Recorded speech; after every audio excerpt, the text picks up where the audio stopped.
First step in solving any problem is recognizing there is one. America is not the greatest country in the world anymore.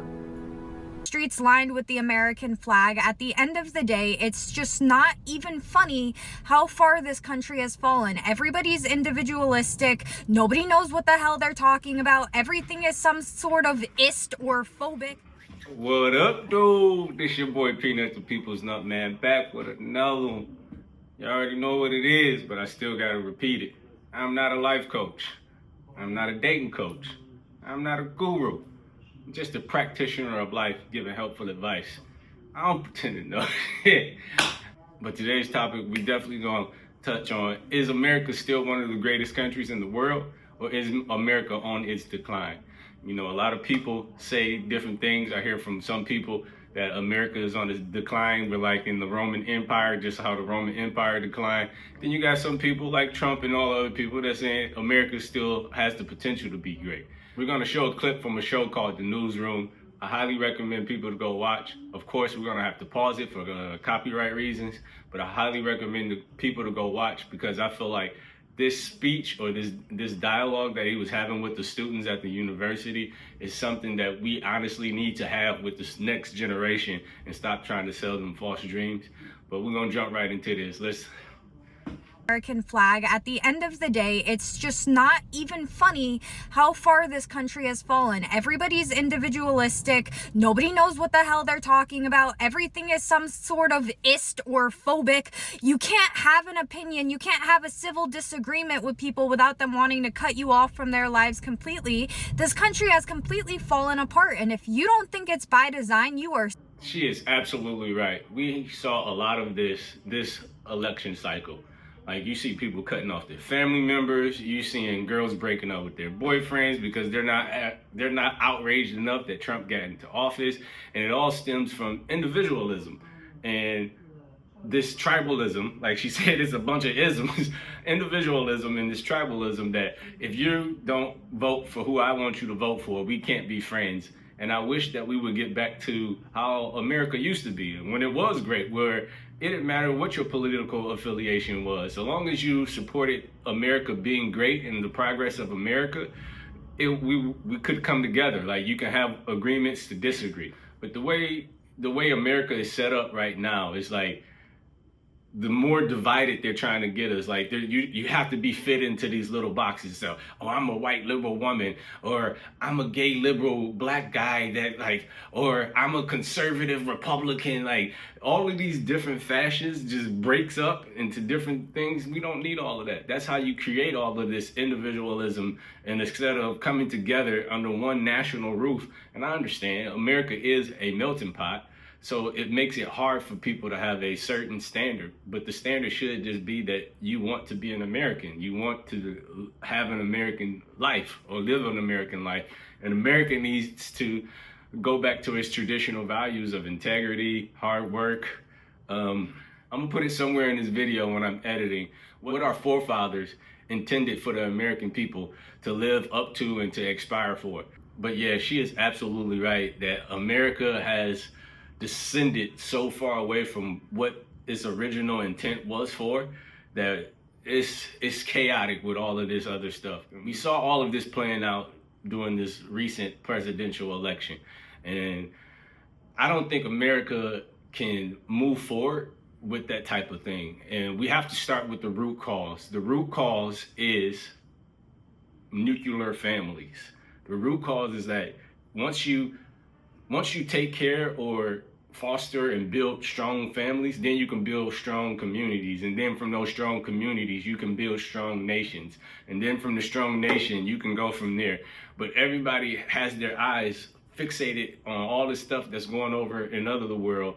And America always got to put their foot in every goddamn thing for no reason. I don't understand why we got to go help everybody and like we're the moral standard or something like that. But hey, it is what it is. But it does start with changing the family structure, getting back to the family structure, actually, creating strong family units where it is a man and a woman in the house, where you can have that balance of masculine and feminine, so we can produce better children. by design, you are sadly mistaken.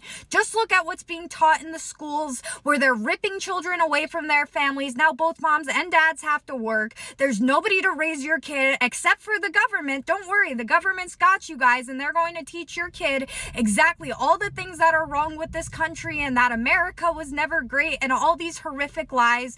There's no patriotism anymore. People literally refer to flying an American flag as racist. I should see an American flag and not be able to tell which party you're voting for, but we all know that's not the case.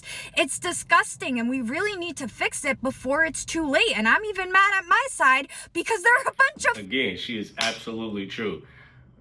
When you see, or nowadays, especially because of Trump and everything, when you see American flags, people associate that with racism now, when it shouldn't even be associated with that. Democrats should be able to fly an American flag, but we know what most people fly as a Democratic flag now. It has the whole rainbow correlation back to the identity politics, getting us to be separated, where it should be just one simple flag, one simple American flag. We should all come under that one banner. It don't matter if you're Democrat, Republican, gay, LGBTQ, Asian, black, white. We all should come under that one banner of being American. Like she said, patriotism. We don't have it anymore. It's like, they do teach this in public school and on the collegiate level now, like this victimhood, this victim mentality of who can be the most oppressed group of people. Is it the gays? Is it the Asians? Is it the blacks? Like, just try to be a better human and do what you called to do, your duty as a human. Do your duty as a human to try to leave the world a better place for the next person, the next generation. But what's the point of having technology? What's the point of building all of these new things and robots and technological advances if there's no point to have kids or the next generation? Because you do hear these women in the 4B movement and some of these fringe people in these certain groups, you do hear them saying like, oh, population control, we don't need more people, but we do need people to sustain the level of comfort and conveniences that we do have. Because if you're not replacing the elderly or the people, if you're not replacing the workforce, all of this gonna go to crap. Like, if you don't get more trash men, if you don't get more people to deliver to those places where people couldn't get food in the food deserts, if you don't have people to innovate and do all of this will cease to exist. So I don't get why these people have this Marxist type of idea to just let it all burn, just let it all burn with us. Like, that's very selfish outlook. I'm even mad at my side because they're a bunch of fucking pansies. Do you know how many times I've tried to get people to stand up for something and they're too, oh, I don't want to get in trouble. Oh, I don't want to start a fight. Oh, I'm afraid of losing my job. The more afraid you are of evil and the more you let it control you, you are assisting in the downfall of this country. So when it goes to hell, you'll have nobody to blame but yourself. Again, she's hitting on all the points, and not to...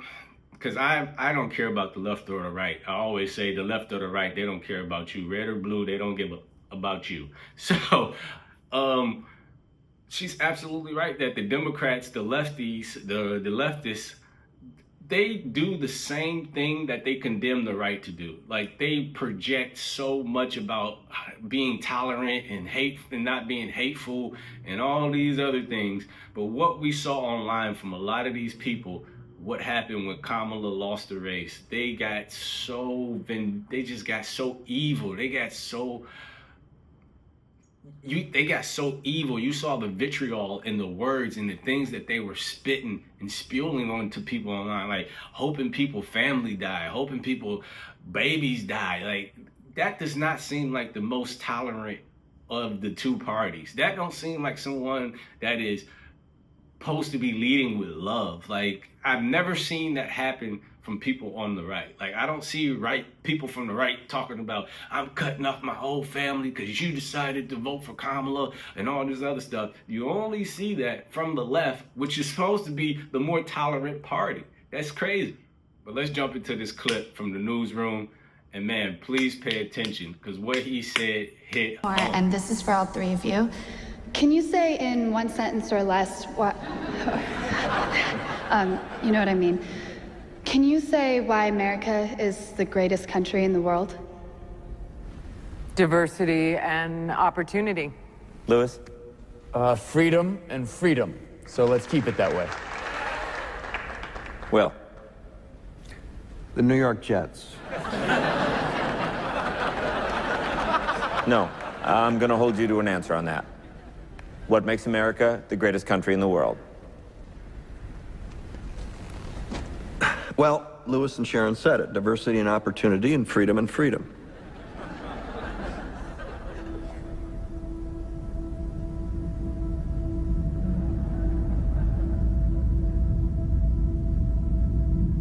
I'm not letting you go back to the airport without answering the question.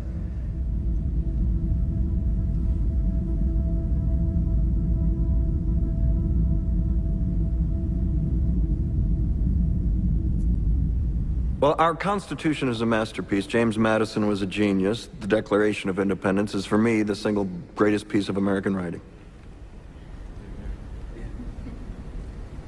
You don't look satisfied. One's a set of laws and the other's a declaration of war. I want a human moment from you. What about the people? Why is America Not the greatest country in the world, Professor. That's my answer. You're saying... Yes. Let's talk about... Fine. Sharon, the NEA is a loser. Yeah, it accounts for a penny out of our paycheck, but he gets to hit you with it anytime he wants. It doesn't cost money. It costs votes. It costs airtime and column inches. You know why people don't like liberals? Because they lose. If liberals are so fucking smart, how come they lose so goddamn always? Hey. And this has been a running joke since forever, but liberals do lose a lot. Like, they just lose. And then what are they saying right now? That we can't make changes because the Republicans keep blocking us and stopping us. So why would we continue to vote for you if you can't make any serious changes without the Republicans? It don't make sense. But let's jump right back into it. I'm always. Hey, and with a straight face, you're going to tell students that America is so star-spangled awesome that we're the only ones in the world who have freedom? Canada has freedom. Japan has freedom. The UK, France, Italy, Germany, Spain, Australia, Belgium has freedom. So 207 sovereign states in the world, like 180 of them have freedom. All right. And yeah, you, sorority girl, just in case you accidentally wander into a voting booth one day, there's some things you should know. And one of them is, there is absolutely no evidence to support the statement that we're the greatest country in the world. We're 7th in literacy, 27th in math, 22nd in science, 49th in life expectancy, 178th in infant mortality, 3rd in median household income, number 4 in labor force, and number 4 in exports. We lead the world in only 3 categories: number of incarcerated citizens per capita, number of adults who believe angels are real, and defense spending, where we spend more than the next 26 countries combined, 25 of whom are allies. Now, none of this is the fault of a 20-year-old college student, but you nonetheless are, without a doubt, a member of the worst generation ever. So when you ask what makes us the greatest country in the world, I don't know what the fuck you're talking about. But I posed that question to you guys. Do you believe that America is one of the greatest countries in the world? Or is America on the decline? And like you pointed out, America does have areas it needs to work on. Do I think American system, or the capitalism system, is perfect? No, but no system is perfect, but it does work well. And we are afforded a lot of conveniences. What makes us the greatest country in the world? I don't know what the fuck you're talking about. Yosemite?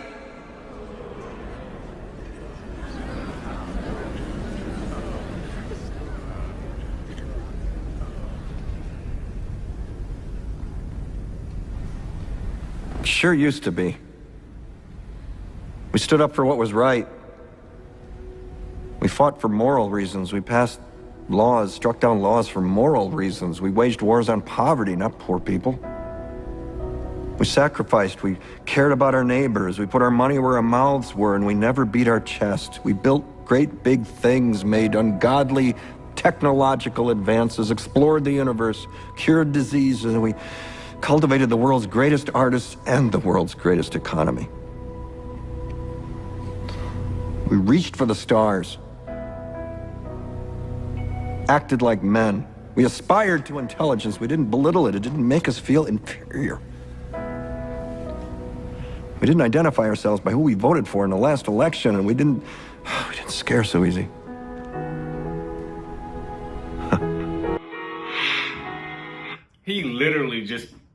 he literally just painted the picture of why America is on the decline. Like, we don't still aspire to be men. They have feminized men in this country and browbeat our masculinity out of us because a lot of us believe our natural masculine traits are toxic. They divided us with the political party. Like, nobody should really care about that. Nobody shouldn't even care about that. They also been pushing heavy identity politics. Like, that's what the LGBTQ and all this other stuff is. It's like, the more you try to separate people into these little boxes, the more we can't identify as just Americans. On top of all of that, we see so many people that care more about their feelings versus facts. Like, facts don't care about your feelings. That's how we get to this. It's a spectrum of genders. You can be whatever you want to be. Like, all this fairy-tale, fluffy, just do whatever you feel like stuff, man, it's making America go on a serious decline because we don't have a set standard or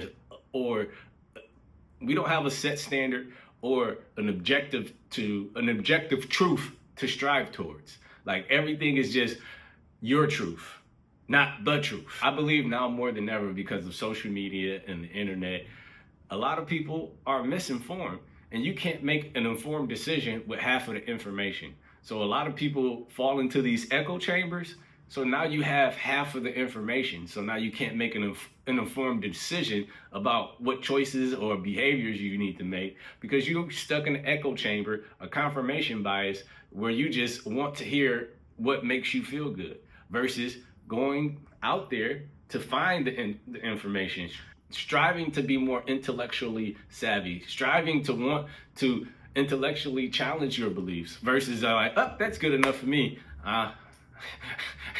That's good enough for me. They said it right there. I read it on the page. Like, no, that's not how knowledge works. You have to test it towards reality. That's why facts and data holds up, and things do change, you know? We were able to be all these things and do all these things because we were informed by great men who were revered. First step in solving any problem is recognizing there is one. America is not the greatest country in the world anymore.